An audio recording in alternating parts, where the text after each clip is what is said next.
Le chien passe en revue une rangée de sacs. Tout à coup, il s'arrête. Celui-ci contient de l'explosif. Pas une bombe, juste quelques traces. Il s'agit d'un exercice.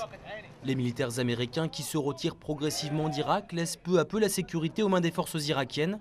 Avant de partir, ils aident à la formation de l'unité K9, la première brigade canine du pays.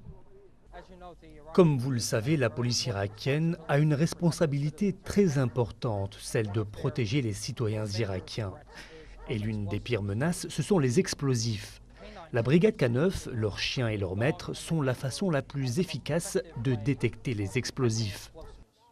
L'usage de chiens renifleurs s'est répandu après qu'un scandale ait révélé que des détecteurs d'explosifs achetés en Angleterre étaient en réalité parfaitement inefficaces. Mais les besoins sont immenses.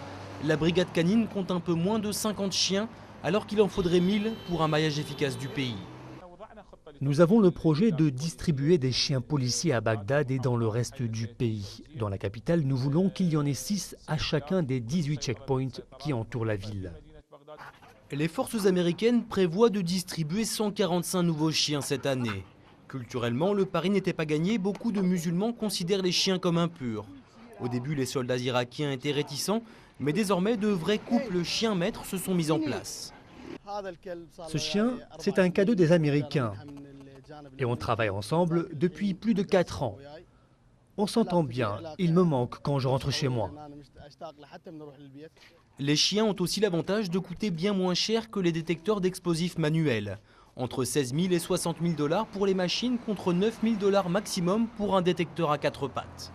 Seul inconvénient, un chien met 2 minutes 30 pour fouiller une voiture. À ce rythme-là, impossible de contrôler tous les véhicules.